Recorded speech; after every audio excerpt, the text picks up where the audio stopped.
Hello, hey, yeah, I got this new radio you sent me. Got a problem with it. It says it has blue teeth. Blue teeth. I can't find any teeth on the thing at all. Blue tooth, you say, so it should have one blue tooth. I'm not finding any. It's a communications protocol. You say, you mean communicable? Is it like a disease? Is it contagious?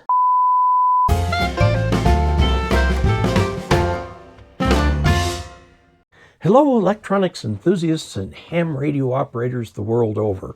I'm Dave Casler, amateur radio call sign KE0OG, here with another episode of Ask Dave. I've been sent this Tidradio, and a little box came with it. So let's unbox it first, find out what it is. Here's the punchline.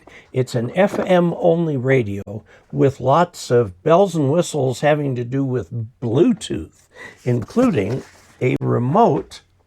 That's what this is. A remote button you can put on your steering wheel so you don't have to pick the thing up to transmit while you're driving. Okay? Let's take a look. Tidradio. I've reviewed a number of Tid radios before. Nice radios. This has some interesting stuff. Here's the manual. Notice that the manual is in color. Lots of it in color. Shows you how to do the Bluetooth things. Here's your main power cord. Like everything in ham radio, it's starting to go to 5 volts. Okay, so you plug that in, and then this is a USB-C. So they're at least modern, because the whole world is going to USB-C. And when you get some things these days that don't have USB-C, it makes it kind of difficult to deal with. Here is the radio itself. Unusually, it is shipped with the battery on. Now, the battery comes off, and you can see that you can charge the battery with that USB-C, okay, directly there. Also, the USB-C shows up here underneath where you'd plug in the mic and the headset. Okay. And there is an FCC ID number there. 2A4FB is the name of the company, which is Tidradio. And then there is TD-H3, which is their designator for this model family. There's quite a few things up there for this. I'm happy to say that it really is registered with the FCC, because I found lots of stuff up there. Now, when you turn it on, you get, very quickly, you get this up here. Now, this is analog only, so it's FM radio. It's not DMR, it's not D-Star, it's not C4FM, it's FM only, which is fine. What I'm finding is a little bit of the manufacturers backing off from the digital stuff. I'm getting more and more just FM only radios. The problem with the digital stuff, I mean, it's great, but you have to have a special repeater to do it. Plus, it has to have a connection to the internet. So I'm seeing more of these FM. I think this is an interesting tip. Having an FM only handheld probably helps a lot. And by hand, I mean hand. Look at that tiny little thing. Let's see what else is in here. Here is another cable, and that goes to this. My assistant did some research to find out that this is a cordless speaker mic. Okay, and you turn it on here. Power on. Power on. Power off. Power off. Okay, so you can use this as a speaker mic. Note it's got the push to talk. It's got a speaker in it. Of course, so does this. But you can use this while mobile if you use the button over here. So each of them gets their own wrist strap kind of thing. Each of them gets a belt clip thing that you can put on. This one snaps on to the speaker mic. This one requires some screws for the main radio. And here is the antenna there. Okay. Now, this is the other little box that came. OD Master Programming app. This is actually an app for your phone. I think you can get it for the computer too, but we'll find out. This is an app for your phone. You make a Bluetooth connection between your phone and this. You have to engage the app itself. All this is published in color. And then we look in here. Here is yet another charging cable, USB-C. Here is a cable that you can use to plug into the Kenwood style jack. In fact, these are almost universal. Now, the little push to talk button here has to be charged, and it's got the USB-C there, so it can be charged. And there's a green and a red light in there. Now, this button has a little strap right here, and it's sturdier than can be. Anyway, this goes somewhere on your steering wheel and straps on like this so that you can use the push to talk while driving without taking your eyes away from driving. And since it has Bluetooth, in theory, it will be able to talk to the car so you can use the car radio and stuff like that. Okay, so the radio that we're going to look at today is the TD-H3 Plus. They just referred to it as an H3 Plus in this picture from Amazon. This is the only one of their charts I'm going to present. It just shows the upgrades from the old TD-H3. Upgrade the firmware from a web app. You can edit channel name and prompt tones, connect Bluetooth, scan time limit, VFO range, customize dual push-to-talk buttons on the device. Now, the way it's set up, it will transmit on whichever the green arrow points at, but you can program this button down here to transmit on the second one, and this one will then transmit on the first one. So you can have it, for example, in channel mode here and in VFO mode here. Okay. Some key features that I picked out on this. It's dual band, 2 meters, 70 centimeter, including crossband, okay, which is good if you're doing satellite work. It does have scanning features. It receives the NOAA weather radio. You can listen to the air band, which is the VHF band where pilots and ground controllers and so on all communicate. It also has commercial FM. There is dual watch. You can listen to 2 channels at the same time. 2 programmable function keys. The screen is color. It is viewable in sunlight. I tested it.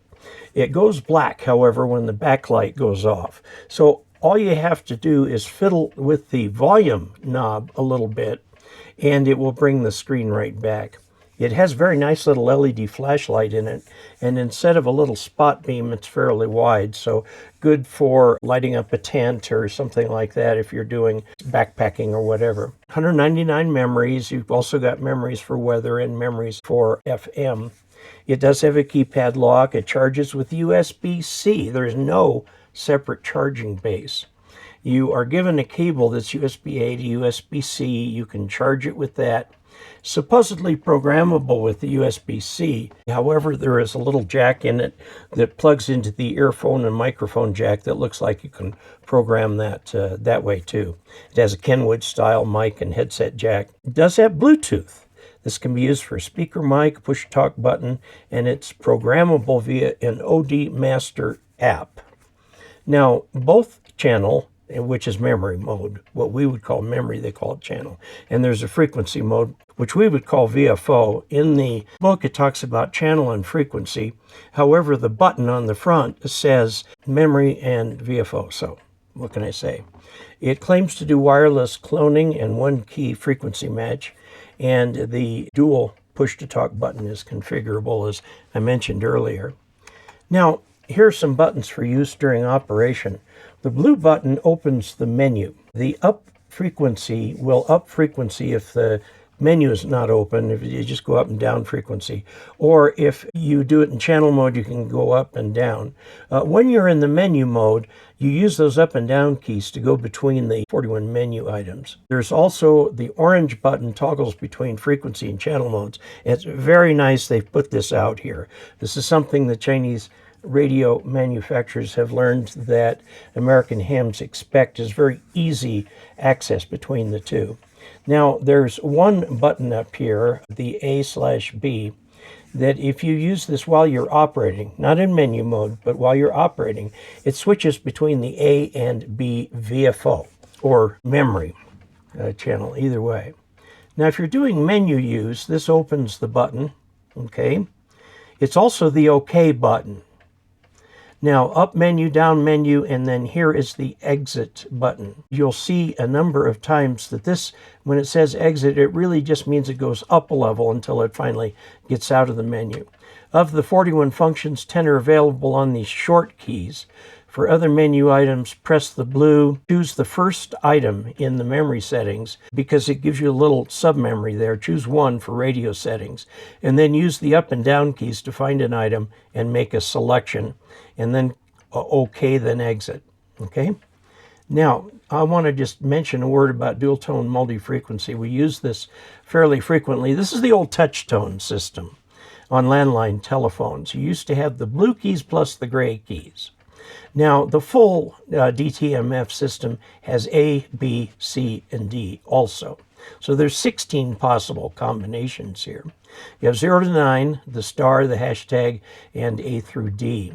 Now, these were originally invented for telephones for what's called in-channel signaling. In other words, dial pulses, which is out-of-channel signaling. They replaced that with in-channel signaling, which made it much easier to transfer a phone number being called from one switch to another. Now, the old auto patches used these tones for access and remote dialing. But with the advent of cell phones, auto patches have largely gone away. Now used in the ham radio community primarily for remote control of repeaters and things like that. The H3 Plus can generate all 16 of these tones, but it's a little bit weird. You have to press the DTMF key. An entry screen opens. Enter the DTMF code you want to send. Note that the asterisk and pound will create those characters. The blue button is A, up is B, down is C, and orange is D. Okay, and note the zeros over here. Then press push to talk and it will send what's in that entry screen. Or, while transmitting, you can press these keys while transmitting and it will go send that tone directly. Now, there's no way that I know of to erase the memory if you made a mistake in this. The easiest thing to do would be to either turn it off, turn it back on so you can set a new one, or just go ahead and send the wrong one. Note that frequently used numbers can be stored in memory. So you just select that DTMF memory and send it. Now, let's look at some of the testing that I did. This is using my Nano VNA. And this is the fundamental right here, which is on 70 centimeters. I use 440 megahertz. And there it is right there. And then about 58 dB down is the first harmonic. This meets FCC specs very nicely. Now, I suspect that the radio's output stage was originally designed with GMRS frequencies in mind, which are in the 460 megahertz range, give or take a little bit. Now, on 2 meters, we see something else. The second harmonic is only 32 dB down, which does not meet FCC requirements. Again, I suspect this radio was originally designed with GMRS output in mind. That's 460 megahertz, and it's trying to use that output section for 146 megahertz, and it's kind of iffy. All right, the VFO here is set to 146 megahertz. I'll let you think about what you want to do here. I mean, it is down 32 dB, which means it's 1,000th the power of the fundamental frequency. Now, let's do some voice testing. We're going to transmit between a Radioddity GA510 and the H3. And this is receiving on the Radioddity, and the H3 is transmitting. I'll let you listen. Transmitting on the Tidradio and receiving on the Radioddity. Now, here is a voice test. This is the H3 Plus receiving, and the transmission is from the Radioddity. Transmitting on the Radioddity and receiving on the Tidradio. Let's get into Bluetooth. The H3 Plus has the ability to Bluetooth, using it as a verb there, Bluetooth to various devices, including a push-to-talk button, a wireless speaker mic, and a personal phone. Why would you want to go to a personal phone? Well, you can bring up the ODS Master application. My assistant's made a couple little videos. To begin, turn on the radio and navigate to the Bluetooth settings. Open the menu. Bluetooth is setting number 5. Turn on Bluetooth.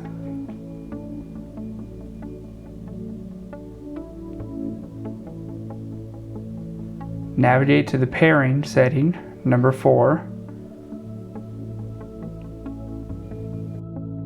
Select Pairable, and now turn on the wireless mic.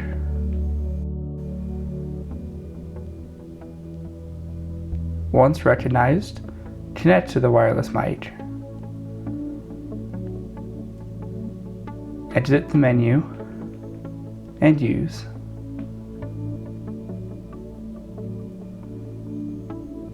There is some slight delay.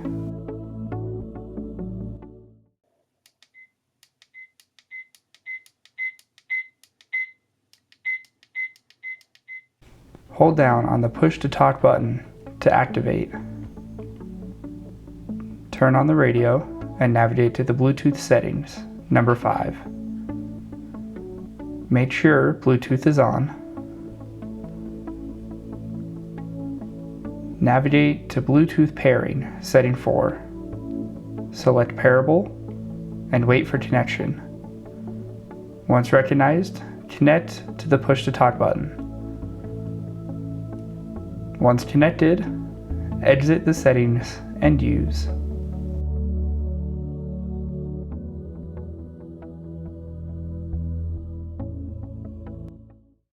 Turn on the radio and navigate to the Bluetooth settings, number 5. Make sure Bluetooth is on.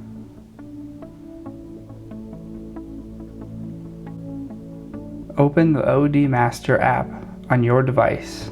It may require you to sign in. Open the program setting and select the model of your radio. Select Connect Bluetooth and select your radio. Once connected, open the Read option.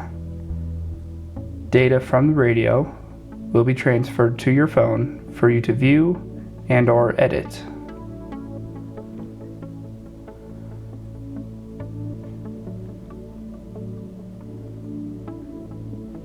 Once this is open, you can change and edit any of these settings.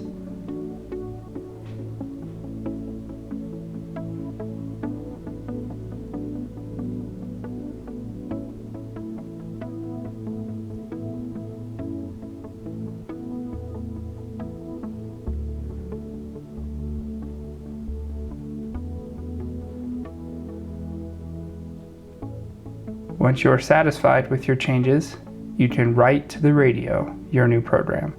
Now, the manual is entirely in English, pretty thorough. I give it a B+. It's still got a little ways to go, I think, in terms of operation. It doesn't explain what the various menu functions actually are for. It just tells you how to set them. Now, as far as a price, look at this, and I just checked it again today. Today is the 12th of August, 2025, and it's $40 on Amazon. Now, you don't get, I think, quite everything that's in here. You don't get the earphone, you don't get the charging stand, but there is an app that goes right here. So there are lots of things that you can do with it. This actually is kind of an impressive radio. So there you have it. We've taken a good close look at the Tidradio H3 Plus. Nice little radio, fits nicely in the hand. Lots of interesting Bluetooth features. And there you have it. If you would like to help this channel financially, you can by going to patreon.com/KE0OG and signing up for $2 a month. Okay, from the time this video comes out and forward, those who sign up for a $2 a month or higher fee, I will send them a $2 bill, a brand new $2 bill from the bank for the first month. So there you have it. And until we next meet, 73.